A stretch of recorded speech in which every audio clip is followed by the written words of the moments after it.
Hello my dear friends, आज हम AP chapter number 5 optional exercise का क्वेश्चन नंबर 1 और 2 करेंगे।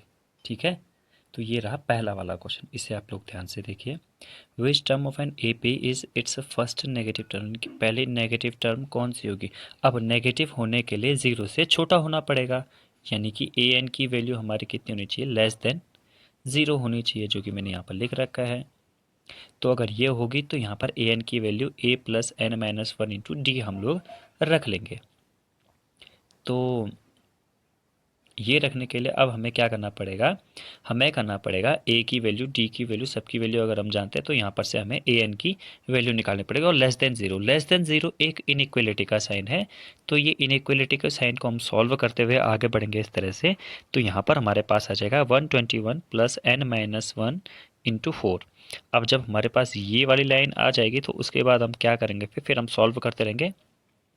तो जब हम अपने n को इस तरफ खिसकाएंगे, जब हम n की वैल्यू निकालेंगे ना, तो n की वैल्यू निकालने के लिए उसके बाद हमारे पास क्या होगा कि n minus one into minus four की वैल्यू माइनस का 121 आ जाएगी। n माइनस वन की value minus 121 upon minus four, जो कि आ जाएगी हमारी अप्रॉक्स 30.25।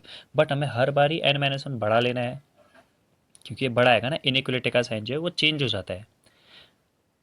तो n माइनस वन 30.25 से बड़ा, तो 30.25 से इंटीजर वैल्यू क्या आएगी, वो 31 ही आएगी। मतलब 30.25 से बड़ा, और वो भी एक ऐसा नंबर जो कि एक इंटीजर हो, इंटीजर जो 31 ही हो सकता है। यानी कि अब हमारे पास जो n की वैल्यू है, n की वैल्यू कितनी आ जाएगी, n की वैल्यू आ जाएगी 32। यहाँ पर मैंने लिखा है, आप केवल इसको देखिए, n की वैल्यू आ जाएगी हमारे पास 32। अब फिर फाइनली देंगे तो a32 की वैल्यू भी यहाँ पर निकाल रखी है। तो a32 की वैल्यू, a32 की वैल्यू ये है, इसे आप देखिए आराम से। a32 की वैल्यू के लिए क्या किया है, a32 के लिए a प्लस 31d, तो ये मैंने कर रखा है। तो ये आ रहा है मेरे पास पहली नेगेटिव टर्म, जो कि आ रही है -3। तो इसका मतलब अब मेरे पास ये पक्का हो गया कि n की वैल्यू, भाई n की वैल्यू 3 ही, सॉरी 32 ही लेनी पड़ेगी, ताकि मुझे पहला वाला क्या मिले, नेगेटिव टर्म मिले। अगर मैं 31 लेता हूँ तो वो नहीं आ रहा है। ठीक है, तो इस तरह से आप लोग समझ गए होंगे। अब मैं इसका नेक्स्ट वाला क्वेश्चन लेता हूँ, जो कि है क्वेश्चन नंबर 2। क्वेश्चन नंबर 2 में बोला है the sum of the third and the seventh term of an A P 6, जो कि मैंने यहाँ पर लिखा है, और उनका प्रोडक्ट, प्रोडक्ट यानी कि मल्टीप्लाई, तो थर्ड और सेवन्थ टर्म का प्रोडक्ट 8 आ रहा है। तो यहाँ पर से S16 मुझे पता करना है। तो S16 यानी कि सम ऑफ फर्स्ट 16 टर्म्स। तो 16 टर्म पता करने के लिए मुझे अब क्या करना पड़ेगा, मैंने A3 को a प्लस 2d लिख दिया और A7 को a प्लस 6d लिख दिया। तो इस तरह से मेरे पास 2a प्लस 8 आ गया, जो कि आ गया 6 के इक्वल। अगर फिर मुझे यहाँ पर से 2 कॉमन लेना पड़ रहा है, जो कि आप लोग को दिख पा रहा होगा, 2 मैंने यहाँ पर से कॉमन ले रखा है। तो 2 मैंने यहाँ पर से कॉमन ले रखा है, तो वो बाहर आ गया, मतलब सब में डिवाइड कर दिया, तो a प्लस 4d प्लस, इसमें जब डिवाइड किया तो 3 बचा। तो यहाँ पर मैं जैसे देख पा रहा हूँ, तो यहाँ पर a plus 4d equals to 3 तो आ ही गया है। अब यहाँ पर अगर मैं देख रहा हूँ तो ए थ्री को क्या a प्लस 2d लिख सकते हैं, हाँ जी बिल्कुल लिख सकते हैं। तो ये मैंने यहाँ पर लिख दिया। और A7 को क्या लिख सकते हैं, A7 को लिख सकते हैं a प्लस 6d, इस तरह से लिख सकते हैं। ये भी मैंने यहाँ पर लिख दिया, और 8 आ रहा है। ठीक है, तो फिर मैं अब क्या करूँगा, अब मुझे तो पता है कि a प्लस 4d की वैल्यू तो मुझे पता है, तो यहाँ पर मैं क्यों नहीं इसे ऐसे लिख दूँ, a प्लस 4d और माइनस 2d। क्योंकि बच्चों हो क्या जाएगा, फाइनली तो आ तो यही जाएगा ना, a प्लस 2d आ जाएगा ना। तो वही चीज़ मैंने यहाँ पर लिख दी। यहाँ पर a प्लस 6d को मैं क्या लिखूँगा, a प्लस 4d और 2d एक्स्ट्रा, तो ये लिख लूँगा। और ये कितना आ जाएगा मेरा, 8 आ जाएगा। फिर मैं यहाँ पर a प्लस 4d की वैल्यू रख रहा हूँ। a प्लस 4d की वैल्यू कितनी आ जाएगी, ये ऊपर पे मैंने लिखा है, यहाँ पर देखिए a प्लस 4d की जो वैल्यू है, a प्लस 4d की वैल्यू आ रही है 3। तो इसी चीज़ को मैं यहाँ पर लिख दूंगा,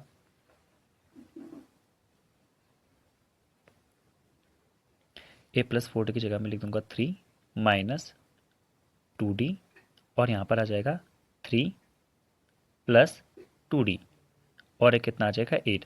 अब आप लोग जैसे यहाँ पर देख पा रहे होंगे, यहाँ पर a प्लस बी और a माइनस बी वाला फॉर्मेट बन रहा है। तो यहाँ पर इन दोनों का फॉर्मूला लगाएंगे। अब इनका फॉर्मूला आएगा तो a square minus b square, यानी कि a का स्क्वायर तो हो जाएगा हमारा 3 का स्क्वायर। तो जब मैं b का स्क्वायर करूँगा तो b का स्क्वायर 2d का पूरा स्क्वायर होगा। ठीक है, इसमें ऐसा नहीं कि केवल 2 का स्क्वायर होगा, केवल d का स्क्वायर होगा, ऐसा नहीं होगा। तो यहाँ पर 3 का स्क्वायर हो जाएगा मेरे पास 9 माइनस 2 का स्क्वायर 4 और d स्क्वायर, ये इतना आ जाएगा। यहाँ पर से अगर मैं फर्दर इसे और आगे सॉल्व करूँ तो उसके बाद मेरे पास क्या आ जाएगा, उसके बाद मेरे पास ये आ जाएगा यहाँ से 9 माइनस 8, मैंने क्या किया 4d² को उस तरफ ले गया मैं RHS की तरफ और ऐसा आ गया मेरे पास, यहाँ पर बचा 1 और ये हुआ 4d²। तो यहाँ पर से d² की जो वैल्यू आ जाएगी मेरी वो आ जाएगी 1/4। d² की वैल्यू जब 1/4 आ गई तो फिर मेरा काम क्या होता है, फिर मेरा काम ये होगा कि मैं अब इसको और आगे सॉल्व करूँ। तो इसको और आगे सॉल्व करता हूँ मैं, तो इसके लिए रूट लगाना पड़ेगा मुझे। तो d की वैल्यू हो जाएगी मेरे पास प्लस माइनस √1/4, जो कि मेरे पास d की वैल्यू आ जाएगी प्लस और माइनस 1/2। देखिए बहुत ही शानदार क्वेश्चन है, d की वैल्यू प्लस माइनस 1/2 आ रही है, यानी कि यहाँ पर मेरे पास जो AP आएंगी वो AP मेरे पास आएंगी 2 AP आएंगी। अब मेरे पास से 2 AP आएंगी तो इसके लिए फिर मुझे दोबारा क्वेश्चन पे जाना पड़ेगा। तो अब जैसे मैं यहाँ पर देख लूँगा कि 16 टर्म का सम निकालना है मुझे, तो अब मैं ज़्यादा नहीं करता, यहीं पर सॉल्व करता हूँ थोड़ा सा। ठीक है, मैं इसे थोड़ा सा रब कर देता हूँ और यहीं पर सॉल्व करते हैं हम क्वेश्चन को।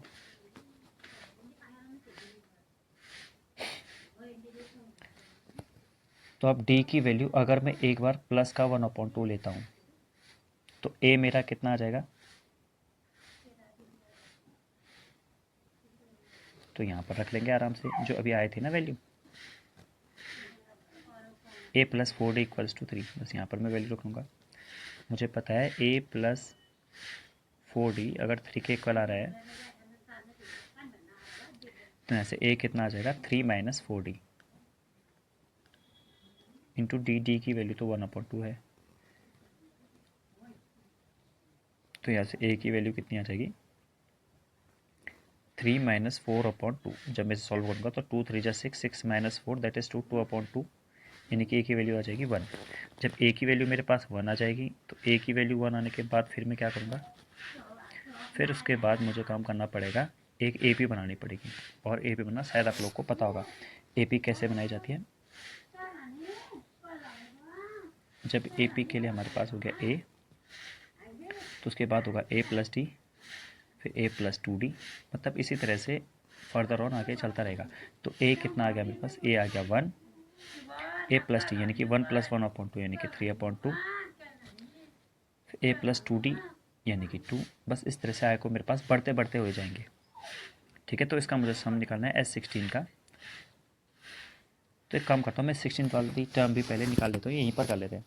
Sn = n/2 2a + n - 1 × d 2a + n - 1 यानी कि 16 - 1 इंटू डी की वैल्यू है 1/2। अभी पॉजिटिव का 1/2 हमने ले रखी है, तो इसलिए डी की वैल्यू हम यहाँ पर वही लेंगे 1/2।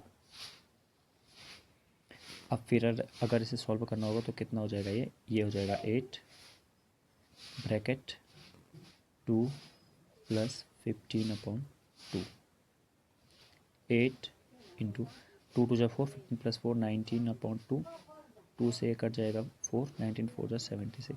तो मतलब जब d की वैल्यू 1/2 आएगी तो 76 इसका आंसर आएगा। अब d की वैल्यू 1/2 वाला आप लोग खुद ही सॉल्व करेंगे। तब तक के लिए थैंक यू। अब जो आगे क्वेश्चन आएंगे वो क्वेश्चन इसी टाइप के थोड़ा सा और टफ लेवल हाई लेवल के क्वेश्चन होंगे।